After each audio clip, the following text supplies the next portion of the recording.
Fala, Nerdzolas! E fala com Deus! Chega junto que hoje o assunto se trata de novidade no .NET. Isso mesmo, Nerdzola! Hoje vamos falar de C Sharp 12, que está previsto a ser lançado em novembro deste ano, junto com .NET 8. E olha, hoje vamos falar de construtores primários. Você já ouviu falar dessa novidade que vai lançar em novembro? Não? Calma aí, não se preocupa. Mas calma aí, você aí que tá assistindo o vídeo, não é Nerdzola e nem Coder, tá perdendo tempo, vai lá, se inscreva no canal, ative o sininho, que isso faz a gente chegar a mais Nerdzolas e Coders que querem saber de programação. Então eu vou rodar a vinheta e volto já já.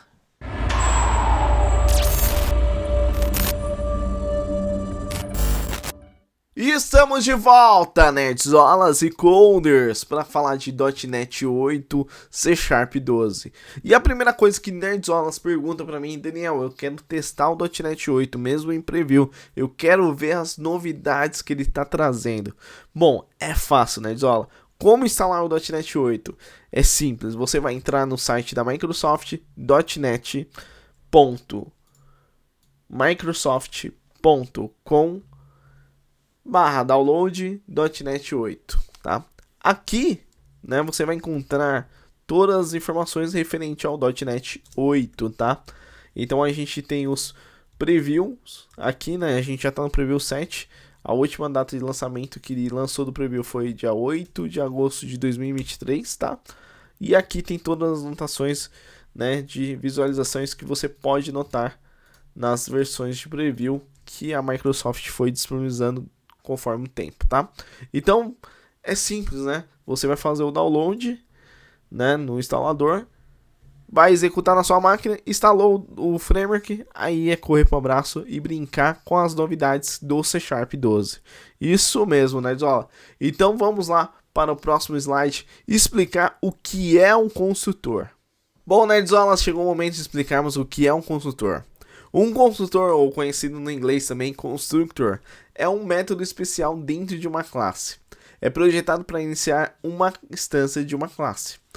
É automaticamente, né, chamado sempre que um objeto de uma classe é criado. Existem algumas características importantes que você, Nerdzola, deve saber sobre construtores. Nome da classe. Por definição, um construtor deve ter o mesmo nome da classe em que reside. E não tem um tipo de retorno e nem o mesmo void, tá? Sobrecarga é uma classe que pode ter múltiplos construtores e cada um com diferentes assinaturas de parâmetros. Isso permite que a criação de objetos em diferentes estados iniciais. Encadeamento, Nerdzola. Um construtor pode chamar outro na mesma classe usando a palavra-chave THIS, ou invocar um construtor da classe base usando base. Simples assim, né?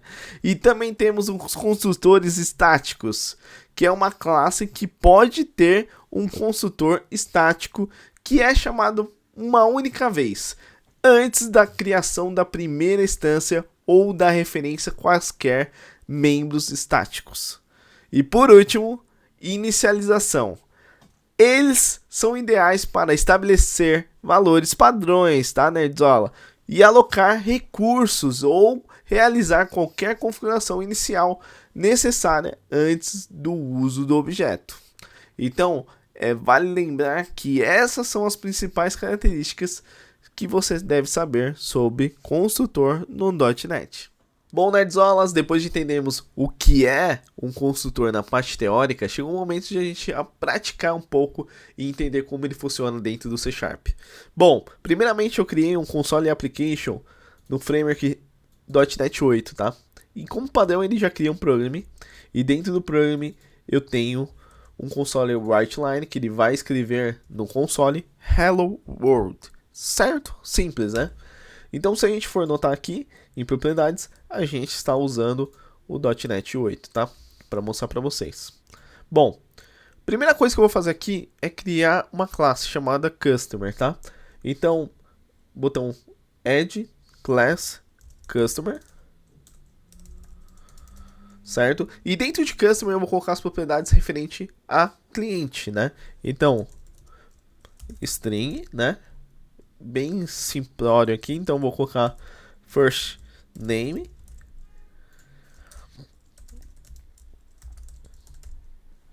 e last name, tá? Então, primeiro nome e o último nome. Tá. Então, supondo que eu tenho uma classe chamada customer, podemos ter um construtor chamado customer dentro dessa classe, concordam? Então, vou colocar um setor, né? Ele vai criar um construtor para mim. Então, dessa forma, toda vez que eu instanciar um objeto a partir dessa classe, Nerdzola, o método customer, que é um método especial de construtor, será chamado. Então, note que ele não tem retorno e ele pode ou não conter parâmetros, beleza? Então, vamos lá. Então, nesse caso, eu não tenho nenhum parâmetro. Então, se eu for instanciar a classe customer dentro de program, então var customer igual a new customer, certo? E aí o que eu vou fazer? Eu vou colocar um breakpoint aqui para a gente entender melhor como funciona. Então, toda vez que a gente for instanciar essa classe, a gente vai perceber que o nosso construtor vai ser chamado, beleza? Então, chamei minha classe e olha aqui, estou dentro do meu construtor. Então, realmente, toda vez que eu instancio a classe, ele será chamado o método customer, que vai ser um método especial do construtor, beleza? Ah, Daniel, esse é um exemplo de construtor sem parâmetros. Eu poderia ter? Poderia. Então, vamos lá. String, né? First name, string, last name, certo? Então, first name recebe first name e last name recebe last name.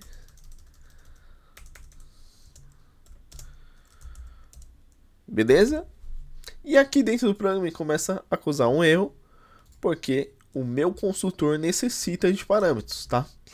Então, se eu fosse colocar Daniel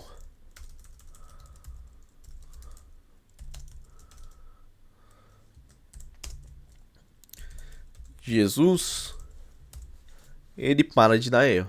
Então vamos lá. Se eu for debugar, ele vai colocar esses.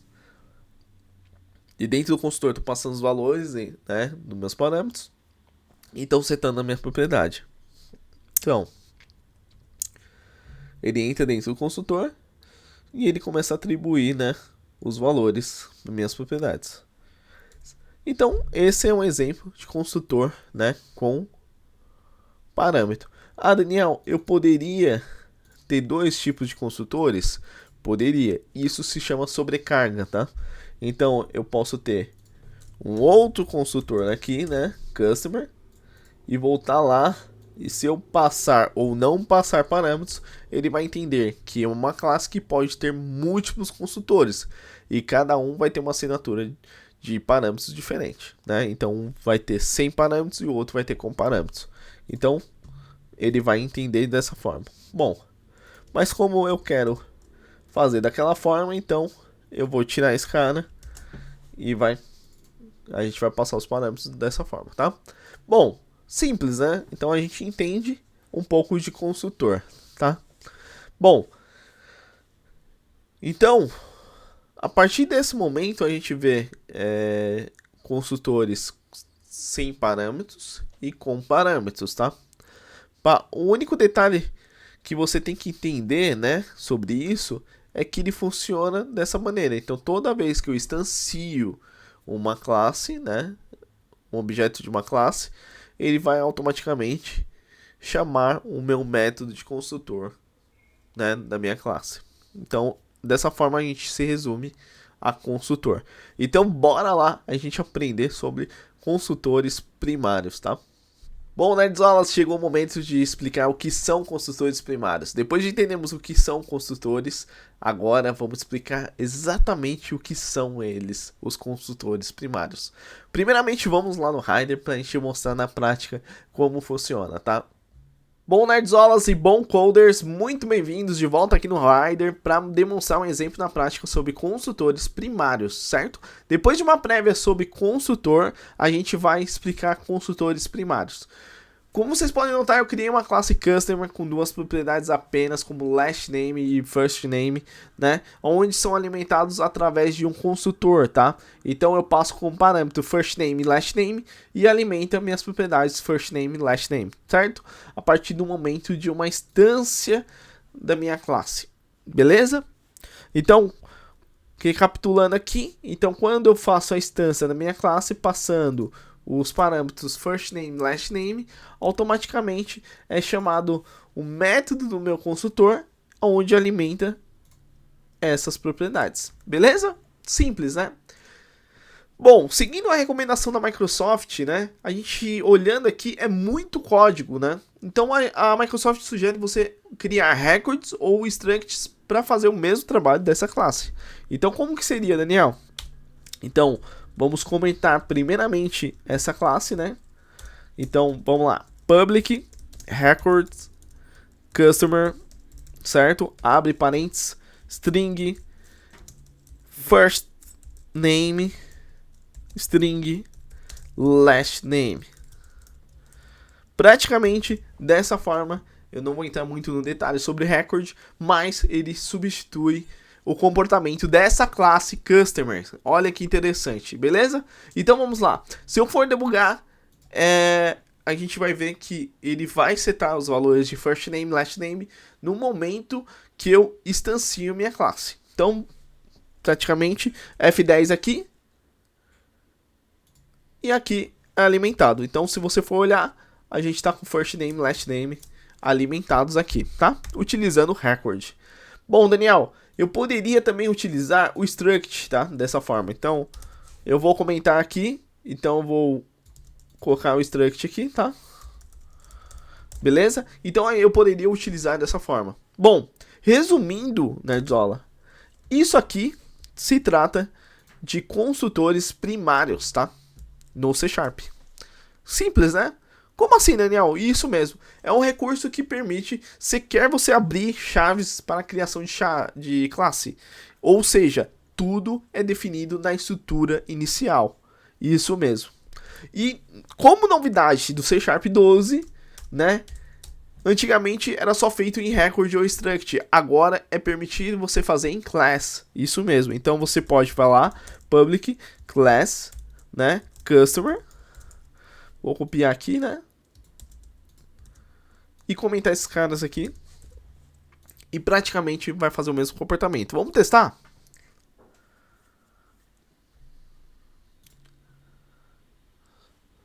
Então, ao momento que eu inicializo a minha classe Customer, né? Você pode ver que ele não setou os valores. Por que, Daniel? Eu passei o First Name e Last Name. Bom, Nerdzola, então vamos lá. A primeira coisa que você tem que saber, né, que o comportamento de record struct, precisamos exportar os argumentos explicitando o acesso mesmo com modificação, né, como public.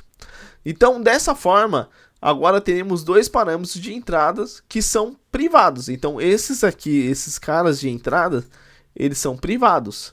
Então, por padrão. Então, consequentemente, os dois membros de saída são públicos. Então, o que sai é público, mas o que entra é privado. Então, para isso, eu preciso modificar. Como, Daniel? Dessa forma aqui, tá? Então, eu vou abrir chaves, tá? Certo? E aí, eu vou colocar esses caras como letra minúscula, né?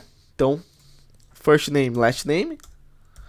Certo? E aí eu vou colocar public, certo? String, first name,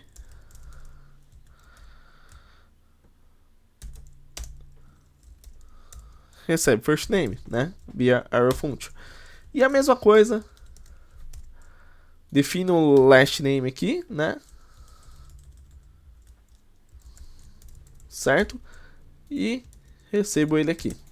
Então, praticamente, se a gente debugar agora, a gente vai notar que, a partir do momento que eu estou passando no meu construtor os valores first name, last name, ele vai setar dessa forma no meu construtor primário. Olha que legal, né? Se a gente for olhar aqui, ele setou. Show, né? Então, dessa forma a gente resume que no C Sharp 12 vai ter essa funcionalidade e eu acho que vai ajudar muito nós desenvolvedores a codar e simplificar o nosso código, né? Ao invés de usar toda aquela parte de class, a gente pode usar dessa forma. E olha, se você gostou desse vídeo, dá um likezola aí, compartilhe com seus amigos que a gente vai trazer mais novidades do C Sharp 12 aqui no canal. Então eu espero que você tenha gostado e até o próximo vídeo.